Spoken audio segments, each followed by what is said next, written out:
25 ধারায় রয়েছে যৌন নির্যাতন করা হইলে, সংক্ষেপে বলছি, তাইলে এই ধারায় মামলা করা হবে। কিন্তু মাননীয় স্পিকারের মাননীয় হুইপ মহোদয়ের যেই মিমটি শেয়ার করা হয়েছে সেখানে কোথায় যৌন নির্যাতন করা হয়েছে? আমাদের কথা বলার জায়গা একদমই সীমিত, 2 মিনিট 1 মিনিট 1 মিনিট 30 সেকেন্ড দেওয়া হয়। সেই জায়গায় আমরা মাননীয় মন্ত্রীদেরকে চলমান বিভিন্ন বিষয় আপনার প্রশ্নের মধ্যে তাদেরকে আনি, কিন্তু আমরা দেখেছি গত 2 সপ্তাহের সেশনে আমাদের এই যে তারকা চিহ্নিত প্রশ্নগুলো সংসদের কার্যপ্রণালীতে থাকলেও সেগুলো শুধুমাত্র টেবিলে দিয়ে দেওয়া হয়, যার ফলে আমরা মন্ত্রীদেরকে আমরা প্রশ্ন করতে পারি না, এবং আমি মনে করি এটির মাধ্যমে আমার অধিকার বঞ্চিত হচ্ছে, এবং আমি সম্পূরক প্রশ্ন করতে পারি না, আমি অধিকার বঞ্চিত হচ্ছি।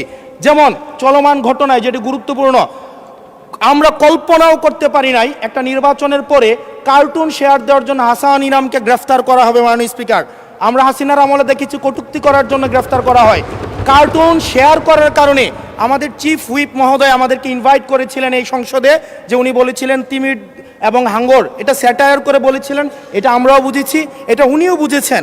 কিন্তু মাননীয় স্পিকার, দুঃখজনক বিষয় হচ্ছে যে এই কার্টুনটি শেয়ার করার কারণে আমাদের মাননীয় চিফ হুইপ মহোদয়ের এক কর্মী মামলা করেছে 25 ধারায়। যেই মামলা 25 ধারায় যদি সংক্ষেপে বলি, আপনি মাননীয় স্পিকার, মাননীয় সদস্য, 1 মিনিট মাননীয় স্পিকার, আমরা এমনি সুযোগ পাই না, সুযোগ দেওয়া হয় ঠিক না। আছে, আমরা কবে ট্রেজারি ব্রাঞ্চে যাব, 45 মিনিট ধরে কথা বলবো, অবশ্যই বলবো, সেদিন অবশ্যই ইনশাআল্লাহ আসবে। মাননীয় সদস্য, আপনি একটু শেষ করুন দয়া করে। জাস্ট 1 মিনিট মাননীয় স্পিকার।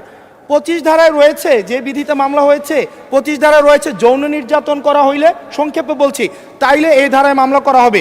কিন্তু মাননীয় স্পিকারের মাননীয় হুইপ মহোদয়ের যেই মিমটি শেয়ার করা হয়েছে সেখানে কোথায় যৌন নির্যাতন করা হয়েছে?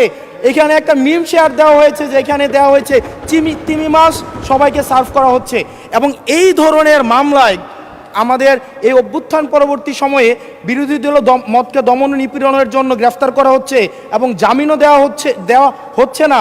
এবং এইখানে কোনো ধারায় 25 ধারায় সাইবার নিরাপত্তা যেটা আইন এই সংসদে পাশ করা হয়েছে, এই আইনে কূটনীতির জন্য বা রাজনৈতিক স্যাটায়ারের জন্য আমাদের হচ্ছে মামলা করার কোনো বিধান নাই। সেই জায়গাতে এই প্রশ্নগুলো আমরা কাদেরকে করব? যদি আমাদের এই মৌখিক প্রশ্ন উত্তর পর্বটি যদি আপনারা বাদ দিয়ে দেন, তাহলে আমরা কাদের কাছে প্রশ্ন করব? এটা একটা মনোলগ সেশন হবে, এখানে সবগুলো স্ক্রিপ্টেড থাকবে, মন্ত্রণালয় থেকে যে উত্তর রেডি করে দিবে সেটাই। আমাদের মন্ত্রীরা কাজ করছেন, পরিশ্রম করছেন, কিন্তু আমাদের সাথে তাদের যে জবাবদিহিতার যে সম্পর্কটা, এই সম্পর্কটা এই সংসদে নিশ্চিত হচ্ছে না। এবং আমি মনে করছি রুলস 163 এই বিধি অনুযায়ী আমার অধিকার বঞ্চিত করা হচ্ছে, এবং অতি সত্বর এই যে মৌখিক উত্তরদানের যে কর্মসূচিটি রয়েছে সেটি রুলস অফ প্রসিজারে অন্তর্ভুক্ত করা হোক, যাতে করে আমাদের মাননীয় মন্ত্রীদেরকে আমরা জবাবদিহিতার আন্ডারে আমরা আনতে পারি। ধন্যবাদ মাননীয় স্পিকার।